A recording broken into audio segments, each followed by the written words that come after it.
wal 'asr. Sumpah, demi modal waktu yang aku berikan pada manusia untuk beraktivitas. Karena sifat manusianya beraktivitas, maka silahkan cek 1 sampai 5 tadi. Mana yang paling sesuai? Ini. Innal insana. Nah, karena itu cara menerjemahkannya, sungguh, kata Allah, inna harfu taukidin wa nasbin tansibul isma wa tarfa'ul khabara mabniun 'alal fathi la mahalla lahu minal i'rabi. Ya, dalam ilmu i'rab, gramatikal bahasa Arab demikian. Inna itu huruf taukid, huruf penguat, nasab, tancapkan. Kalau di ilmu loghah itu begini. Kalau bukan i'rab ya, ilmu fikih loghahnya, nasaba itu menancapkan sesuatu dengan kuat. Ya, nasaba rajulu 'asahu 'alal ardi. Seorang lelaki menancapkan tongkatnya ke bumi dengan kuat sehingga nggak goyang, begini itu nasab. Ya, taukid menguatkan. Jadi kalau kita ingin terjemahkan inna, ya, kita katakan Allah menyampaikan pesan, sungguh, tancapkan dalam jiwamu yang paling dalam. Jangan goyah. Kuatkan. Ya, innal insana, sungguh setiap manusia yang beraktivitas itu lafi khusr. Dia berpotensi mengalami kerugian. Rugi. Apa yang rugi? Dikasih 24 jam oleh Allah modal waktu beraktivitas, tapi modal nggak dipakai untuk beraktivitas yang menghasilkan makna umur. Tuh. Ini nggak ada nilainya. Manfaat nggak ada. Dikasih 24 jam. Ya, 3 jamnya gibah.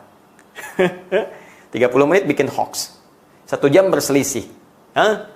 Ada yang menipu, ada yang macam-macam, ada yang ribut dan sebagainya. Dikasih ujian, ya, masih berbuat maksiat juga. La haula wala quwwata illa billah. Rugi. Maka hidup kita mesti punya arti, hidup kita harus punya nilai.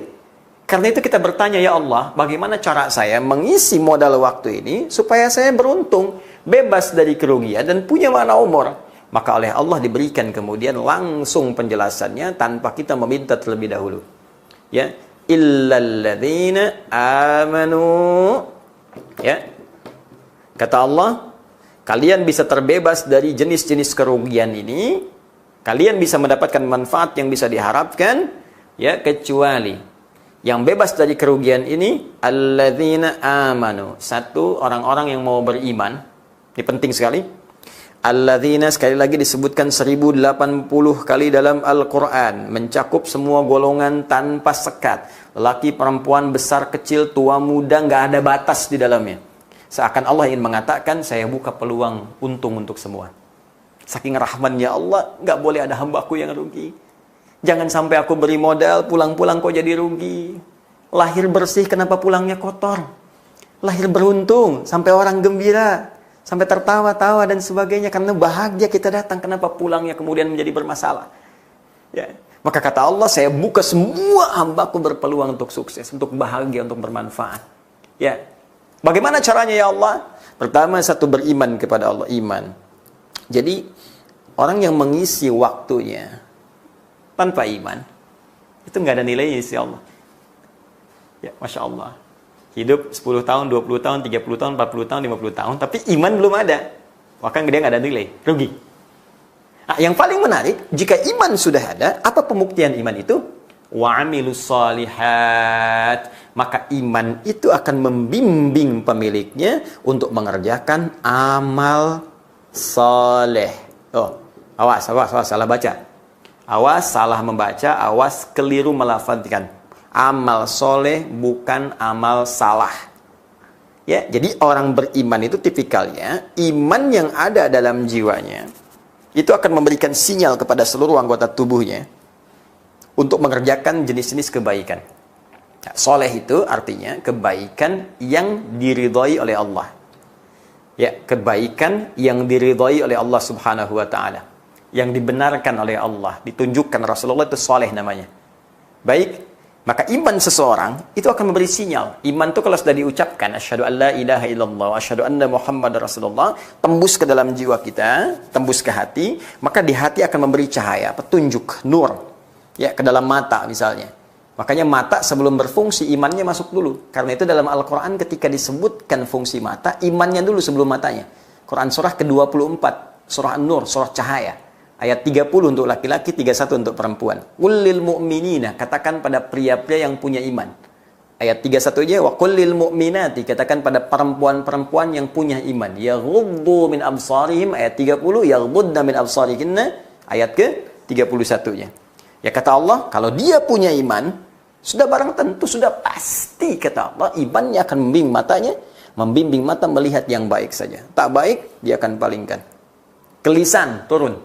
Ya ayyuhalladzina amanu, Quran surah ke-49, ayat 11 sampai 12. La yaskhar qaumin qaum. Hei orang-orang beriman, imanmu akan membimbing kepada lisanmu untuk mengatakan yang baik. Hindari saling mencela. La yaghtab ba'dukum ba'da. Jangan bikin hoax, jangan gosip, ya, jangan berselisih dan seterusnya sampai ke ujung kaki. Nah, jadi kalau kita ingin beruntung, ya ingin benar kata Allah, ingin saleh, ingin mendapatkan umur dalam mengisi ajal kita, maka tenun, pupuk amal-amal kebaikan yang bisa kita kerjakan. Nah, karena itu saya sering sampaikan begini, kalau kita berbuat soleh bisa, kenapa mesti melakukan yang salah? Toh dengan soleh pun rezeki kita mendapatkan sama. Kenapa harus mengajar dengan cara yang salah? Soleh dapat 1 miliar, salah 1 miliar juga. Nggak akan berkurang sampai wafat. Rezeki itu mengiringi kematian. Di mustahil ada orang wafat kalau rezekinya belum tercukupi. Dan rezeki itu sudah jelas, sudah diatur. Jadi nggak akan bertambah, nggak akan berkurang. Yang nambah itu keberkahannya. Jika diraih dengan soleh, berkahnya tambah. Jika diraih dengan salah, nggak ada berkahnya. Ya, jadi jangan dikira kalau Anda korupsi, dapat harta makin banyak. Tidak, Anda salah paham. Cuman capek sendiri. Ya, toh Anda bekerja yang baik pun segitu juga dapatnya. Cuman bebannya Allah kurangi. Korupsi langsung 1 miliar. Kerja biasa 10 juta. Dengan 1 miliar beban Anda makin berat. Tekanan ini, beli itu. Jaga, takut ketahuan. 10 juta nggak kerasa. Setiap ada kebutuhan, kasih. Kumpul-kumpul sampai meninggal. Dapatnya 1 miliar juga. Cuman keberkahannya lebih banyak. Lantas kalau Anda bisa mengerjakan yang soleh, kenapa cari yang salah? Ya kan? Ya demikian cara berpikirnya. Kalau orang paham, mengerti dengan rumus seperti ini, saya kira orang cerdas tak akan mungkin memilih yang buruk. Ini satu. Ya karena itu, sekarang, ini yang paling menarik, ini pun diturunkan lagi. Amal soleh tak ada batas. Bisa dikerjakan siangnya, ya, bisa dikerjakan malamnya. Allahu Akbar. Ya. Dirinci lagi oleh Allah. Rinci sekali. Bahkan dari mulai fajar, silakan beraktivitas. Turun surah Al-Fajr, surah 89. Wal fajri walayalin ashar. Demi waktu fajar, ayo beraktivitas. Ya, mulai beraktivitas, datang duha, muncul surah Ad-Duha. Wad-duha wal-laili idza saja. Terus sampai ke malam, lail. Ada surat Al-Lail. Coba lihat. Ya, bahkan rinci kalau Anda buka misalnya di An-Naba, Quran surah ke berapa An-Naba? 78 ayat 10 sampai 11. Ya. Wa ja'alna al-laila libasa wa ja'alna an-nahara masyaallah, bahkan atur spesifik. Silahkan amal soleh. Kalau bekerja passionnya ambil untuk siang. Silahkan bekerja sesuai passion masing-masing. Anda siapa? Anda di birokrasi, silahkan jadi birokrat. Ya. Anda di diplomasi, silahkan jadi diplomat. Anda pebisnis, silahkan. Pengusaha, silahkan, tak ada masalah. Pedagang, ada yang guru, pengajar, ustadz, dosen, silahkan. Passion sepanjang dengan itu, bakat Anda ada di situ, Anda bisa menempuh nilai-nilai kesolehan. Supaya nggak rugi. Ya mumpung jadi pejabat, bikin kebijakan-kebijakan yang soleh. Sebab kalau jabatan sudah hilang, peluang itu hilang lagi. Mumpung sekarang harta banyak dititipkan, cari yang soleh-soleh. Makanya diberi peluang nih cara berbuat soleh dengan harta seperti ini. Ada sedekah, ada infak, ada zakat, ya, dan seterusnya. Mumpung masih ada ilmu, ayo mengajar dengan baik. Dengan cara yang soleh. Ya, jangan sampai ngajar hanya untuk dapat, misalnya, balasan, ya, pujian, cari jawaan, materi dunia, dan sebagainya. Ukur. Supaya benar dalam pandangan Allah Subhanahu wa Ta'ala. Baik. Siang gunakan untuk bekerja, malam gunakan untuk istirahat. Buka lagi Quran surah ke-30. Detil sekali. Perhatikan waktunya. Kita kan bicara zaman sekarang. Sampai detil diukur, malam buat istirahat. Wa min ayatihi, kata Allah, di antara tanda-tanda kebenaran Allah, kebesaran Allah Subhanahu wa Ta'ala, menjadikan malam untuk istirahat. Manamukum bil-laili wan nahar. Siang boleh sedikit untuk tidur siang. Ya. Tapi atofnya di situ bisa ditukar. Artinya ada orang memang kerjanya siang, malamnya istirahat, seperti nelayan misalnya. Ya, yang penting ada keseimbangan, karena semakin Anda ambil waktu malam ke siang, maka maaf, Konsekuensinya bisa ngantuk berlebihan. Ya, mengambil waktu malam ke siang, maksudnya apa? Pekerjaan Anda ditambah sampai ke atas, begadang. Ya, begadang. Tapi ada perlunya, misalnya. Tapi konsekuensinya besok dapat ngantuk, kecuali begadang yang tidak ada perlunya. Ya, maka yang seperti itu sebaiknya ditinggalkan. Ya, kan rumusnya gampang. Begadang, jangan begadang, ya, kecuali ada perlunya. Ya, baik, sudah. Sekarang kita ke sini dulu. Ini kita kerjakan selama hidup. Bahkan langsung dijelaskan kurikulumnya. Ya. Cuman 3 kok. Ibadah, muamalah, akhlak. Ini saja. Dan secara singkat, semua rasul yang diutus sampai ke yang paling mulia yang kita paling cintai, Rasulullah SAW, diutus untuk mengajarkan ini saja. Ibadah, hubungan kita dengan Allah Subhanahu wa Ta'ala sebagai Sang Pencipta, dari mulai tauhid sampai praktek ritual, salat, puasa dan seterusnya. Ya. Muamalah, hubungan kita dengan manusia, hablum minan nas. Zonanya horizontal. Cek hubungan kita dengan tetangga, dengan teman-teman di kantor, tarik ke rumah, dengan istri, suami, ke atas ada ayah, ibu, ya. Ke bawah ada anak-anak, ada cucu dan seterusnya. Baik, bagaimana cara mengerjakan ini secara sempurna? Pakai akhlak. Akhlak saat ibadah, saat sholat, pakai pakaian yang bagus. Ya, datang di awal waktu, kerjakan dengan sempurna akhlak kita kepada Allah. Anda kepada atasan saya di dunia, penampilan bagus, datang sebelum datangnya tiba waktu pertemuan. Kenapa sekarang dengan Allah akhlaknya kemudian jadi berkurang? Tapi kalau sedang minta, nuntutnya luar biasa. Nuntut sepenuh langit, pekerjaan di bawah bumi. Kan tak adil gitu. Nuntut sepenuh langit, pekerjaan di bawah bumi. Gimana? Nah, ini yang kita kerjakan. Ya, ini saja. Sampai kapan kita kerjakan? Sampai tiba akhir zaman yang pertama. Ini. Apa tanda akhir zaman yang pertama? Tanda yang pertama disebutkan di Quran. Surah ke-63 ayat 10. Lihat kalau Anda detil. Aktivitas di sini 78 ayat 10, ayat 11. Tanda pertama pun dimulai dari ayat ke-10-nya. Nih, Allah kasih contoh untuk yang beribadah dengan harta. Wa anfiqu mimma razaqnakum min qabli ay ya'tiya ahadakumul maut. Fayaqul rabbi laula akhartani ila ajalin qarib fa asaddaqa wa akum minas salihin. Kata Allah, gunakan harta yang kutitipkan untuk beramal saleh. Infak, berbagi dengan orang. Sebelum tiba berakhirnya zaman yang aku berikan kesempatan padamu untuk beraktivitas. Apa bagian pertama? Ini yang disebut dengan tanda berakhir pertama, kiamat untuk manusia yang paling awal, dan setiap manusia akan mengalaminya, sehingga sebagian ulama menyebut sebagai kiamat kecil. Ya, sebelum alam yang besar ini selesai, maka yang kecil ini muncul. Apa itu? Yang qabli ayyatiya ahadakumul maut, sebelum datang kematian. Ini yang telah kita tuliskan. Maut. Jadi kalau kita berbicara tentang akhir zaman, jangan jauh-jauh berbicara tentang kiamat besar. Habisnya alam dulu. Alam semesta. Jadi nggak usah jauh-jauh menganalisis begini misalnya. Wah, ini kapan ya kiamat akan terjadi, bumi akan hancur, tabrakan terjadi, asteroid menabrak bumi, dukhan mulai muncul macam-macam. Itu aspek jauh dulu. Yang dekat dulu yang kita pikirkan. Jangan-jangan itunya belum tiba, yang kecil ya sudah datang. Harap-harap usia panjang, maut datang lebih cepat dari apa yang tidak kita duga. Tiba-tiba kematian datang, dan kematian itu kiamat yang paling kecil. Makanya kemarin ketika kita uraikan tentang isu tabrakan asteroid dukhan itu, kan saya kutip firman Allah di Quran surah 33 ayat 63 itu. Ya, ketika Allah sampaikan la'ala sa'ata takunu qariba. Kamu banyak tanya tentang kiamat besar. Hanya Allah yang tahu. Qul innama ilmuha 'indallah. Ya, wa may yudrika la'alla sa'ata takunu qariba. Terus persiapan kamu apa kalau kiamat itu terjadi besok? Persiapan kamu apa? Kamu aja bisa meninggal. Ya, jadi yang paling penting kita lakukan sekarang ini, kita selalu tanyakan, kalau hari ini saya wafat, begitu dulu cara berpikirnya.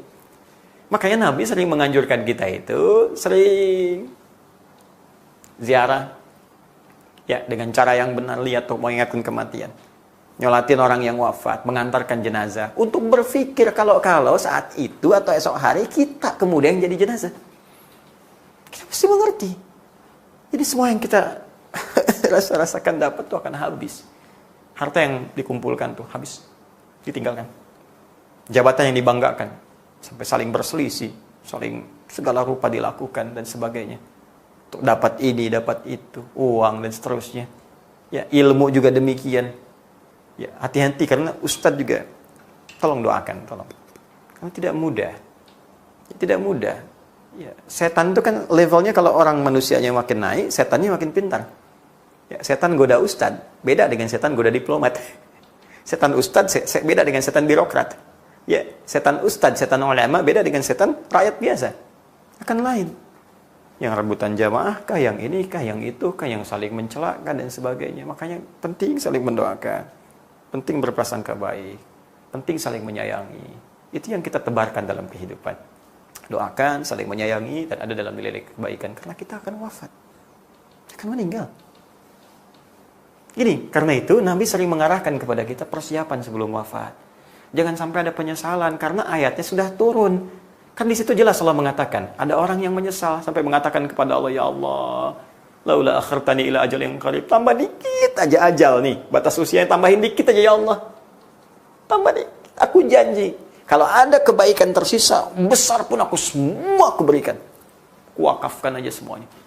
Ya. Tambahkan ya Allah, walau cuma 5 detik aja untuk mengatakan semua aku wakafkan, selesai. Sehingga nggak ada beban dalam kehidupannya. Gitu. Jadi kita berpikir yang besar-besar. Ternyata akhir zaman yang pertama itu maknanya kematian. Wafat. Ya. Hanya kita pun mesti waspada. Kenapa? Karena ternyata dengan diutusnya Rasulullah SAW, Allah menegaskan bahwa beliau adalah seorang Rasul yang terakhir. Untuk umat yang terakhir. Untuk masa yang terakhir. Jadi sesungguhnya akhir zaman itu sudah dimulai sejak Rasulullah SAW diutus. Bahkan Allah sudah mengatakan masa semakin mendekat. Kiamat yang besar semakin mendekat. Dengan statement yang diturunkan lewat firman Allah di Quran surah ke-54 itu. Ayat yang pertama, surah Al-Qamar. Bahkan Allah langsung berikan tanda alamnya. Iqtarabatis sa'atu wa insyaqqal qamar. Sungguh as-sa'ah, kiamat semakin mendekat dari yang sebelumnya, makin dekat, makin dekat, makin dekat. Ya, dan bulan telah terbelah. Bukankah sudah dibuktikan lewat NASA? Ya? Dan orang-orang yang tahu antariksa bahwa pernah ada bekas terbelahnya bulan, nampak jejaknya, terlihat. Dan Allah mengatakan semakin dekat. Hanya kan hitungan Allah beda dengan hitungan kita. Bukankah sehari di akhirat itu sama dengan 1000 tahun dunia? Ini kan? Hitungannya beda. Jadi kalau kita mengukur di masa Nabi Muhammad SAW ke kita sekarang, belum tentu seperti yang kita gambarkan, karena hitungan Allah berbeda dengan hitungan kita. Entah itu 2000 tahun setelah Nabi, entah 3000 tahun, entah 4000 tahun. Mungkin dalam hitungan Allah cuma 2 hari, 3 hari, 4 hari. Tapi hitungan kita bisa terasa berbeda. Hanya karena itulah ketika seorang bertanya tentang kapan waktunya kiamat terjadi, tidak ada kecuali tanda umum saja supaya kita mengamalkan amal-amal soleh, supaya persiapan itu bisa dilakukan dengan sempurna. Hanya yang paling penting untuk waspada, keterangan sudah jelas. Bahwa orang-orang beriman jangan khawatir. Orang beriman gak akan khawatir dengan kiamat. Jadi kalau ada orang panik dengan kiamat segala rupa, pada kejadian aja belum, ini menandakan imannya lemah. Iman harus diperkuat lagi. Kenapa? Karena semua orang beriman yang imannya benar, bukan orang munafik. Ingat, bukan orang munafik, yang imannya benar, Allah akan wafatkan sebelum tiba kiamat. Di orang yang beriman dengan iman yang benar tidak akan mengalami huru-hara kiamat. Ya, tidak akan mengalami dahsyatnya kiamat. Orang diangkat, bumi diangkat, segala rupa diadukan dan sebagainya. Ya, ihnil manfus, seperti dilempar-lempar seperti kapas, ya, ditabrakkan dan itu. Bagi orang beriman tidak akan mengalami itu semua karena akan diwafatkan sebelum tiba kiamat yang besar itu. Cuma tantangannya tidak mudah karena tanda-tandanya pun itu yang ditanyakan oleh malaikat kepada Rasulullah SAW dalam hadis riwayat Muslim. Ini sebagai penutup kita. Ya. Nomor hadis yang ke-8. Kalau punya kitab jadi jilid yang pertama, nomor hadis yang ke-8, rawinya sahabat sekaligus mertua Nabi, yaitu Umar bin Khattab radhiyallahu taala anhu. Al-Imam An-Nawawi mengutip hadis ini dalam Al-Arba'innya, memosisikan pada nomor hadis yang kedua. Bahkan disebut dengan hadis Jibril. Ya, panjang kalau kita bacakan, ya, an Abi Hafs Umar bin Khattab radhiyallahu taala anhu, qala bainama nahnu julusun inda Rasulullah sallallahu alaihi wasallam, ittala alaina rajulun shadidu bayadi thiyabi shadidu sawadi sa'ari, ya la yura alaihi atharu safari wa la ya'rifu minna ahadun. Ya, fajalasa ila Nabi sallallahu alaihi wasallam wa wada'a kaffayhi ala fakhidayhi. Ya, kemudian wada'a fakhidayhi ala fakhidayhi wa wada'a kaffayhi ala fakhidayhi faqala, ya, wa wada'a rukbatayhi ala rukbatayhi, kemudian wada'a kaffayhi ala fakhidayhi faqala ya Muhammadun akhbirni anil Islam. Dijawab oleh Nabi, akhbirni anil iman. Dijawab oleh Nabi, akhbirni anil ihsan. Terakhir dia bertanya, matas sa'ah, kapan kiamat terjadi? Dijawab oleh Nabi, mal mas'ulu anha bi'a'lama minas sa'il. Yang ditanya tidak lebih tahu daripada yang bertanya. Kemudian bertanya lagi, terangkan kepadaku tanda-tandanya. Jadi kalau tanda ini sudah ada, itu artinya semakin mendekat. Cuma ukuran dekatnya kita pun belum tahu. Hanya semakin waspada. Kenapa? Karena ketika kiamat akan mulai mendekat, fitnahnya bertambah, ujiannya tidak seperti biasa. Makin banyak ujian yang bisa menggoyahkan iman. Disitulah kita penting menjaga iman kita sampai wafat sebelum kiamat tiba. Itu maksudnya. Jadi jangan sampai nanti kalaupun meninggal kiamat belum tiba, meninggalnya dalam keadaan nggak ada iman. Karena Nabi pernah mengatakan kalau ujian semakin tinggi, ada orang paginya beriman, sorenya kafir. Ya, yusbihu mu'minan wa yumsi kafir. Atau sebaliknya. Itu yang paling bahaya. Ya, dan itu akan terjadi. Ada orang tadinya beriman tiba-tiba murtad. Ada orang tiba-tiba, ya, demikianlah. Berubah tidak konsisten. Karena itu diantara tandanya antalidal amatu rabbataha, jika ada seorang pembantu melahirkan tuannya. Di banyak tafsiran di kalangan ulama, ada yang mengatakan dunia mulai terbalik, yang bohong dianggap jujur, yang jujur dianggap tidak. Ada yang menafsirkan anak mulai durhaka kepada kedua orang tuanya. Ada yang menambahkan lagi dengan banyaknya tersebar kemaksiatan dan sebagainya. Ya, wa antaral khufata, al-urata, al-alata, ri'a asya'i yatatawwaluna fil bunyan. Engkau melihat penggembala yang cuma beralaskan kaki, kemudian telanjang setengah dada. Kok bisa lomba-lomba penggembala ini meninggikan bangunan-bangunan tinggi? Ada yang menafsirkan orang sudah lomba dengan kepentingan dunia. Ya, sudah nggak senang berbagi dengan sekitarannya. Cuman ngumpulin kepentingannya aja. Ambil, terus lomba-lomba, pamer. Tingkatkan status sosial, sudah nggak peduli dengan sesama. Akhirnya yang terjadi saling memakan satu dengan yang lain. Seperti hukum rimba. Kejahatan mulai banyak muncul. Kalau kejahatan sudah mengisi dunia dengan sepenuhnya, orang-orang sudah nggak mendekat dengan Allah. Sampai di hadis lain dikatakan zina sudah menyebar sampai orang nggak malu melebihi binatang. Sampai-sampai orang mengatakan kalau bisa jangan di sini, di balik tembok saja, karena sudah menyebarnya zina di mana-mana. Nah, kalau sudah seperti itu terlihat, ada banyak keburukan tampak. Ini menandakan pesan pertama, ini jangan ke kiamat dulu. Pesan pertama, kita harus menjaga iman dengan baik, jangan goyah, jangan ikut maksiat. Ya, ini poinnya. Supaya kita pertahankan sebelum wafat. Khawatirnya iman semakin rendah, hilang iman, maka masuk dalam golongan yang menghadapi kiamat, yaitu orang-orang munafik atau orang-orang yang mengingkari dirinya kepada Allah Subhanahu wa ta'ala. Ini yang dimaksudkan. Jadi akhir zaman bisa berarti berakhirnya kehidupan kita dengan wafatnya kita semua. Juga yang kedua bisa berarti berakhirnya alam semesta, sehingga tiba waktunya kehancuran dan kita berpulang kepada Allah Subhanahu wa ta'ala. Tapi poin pentingnya, orang beriman tidak akan mengalami kiamat yang besar. Hanya ia akan mengalami jembatan menuju pertemuan dengan Allah, yaitu kematian kecilnya, kiamat kecilnya, kematiannya untuk menuju Allah Subhanahu wa ta'ala. Karena itu saya sering mengatakan, jangan bahas yang tinggi-tinggi dulu lah. Cukup jadi pengetahuan saja. Dukhan jadi pengetahuan, Dajjal jadi pengetahuan, Ya'juj dan Ma'juj jadi pengetahuan. Kita penting tahu sebagai bagian dari pembahasan keimanan kita dan tanda-tanda yang akan muncul. Sehingga dengan itu kita bisa ingatkan pada generasi-generasi mendatang untuk kembali kepada hukum Allah supaya tidak mengalami itu semua. Ya, apa hukum Allah itu? Itu yang tadi saya terangkan. Berbicara yang baik-baik, mendengar yang baik-baik, perbanyak amal soleh, beribadah kepada Allah, bermuamalah yang baik, berakhlak yang mulia. Itu yang kita jaga sebagai penguat iman sampai kita berpulang.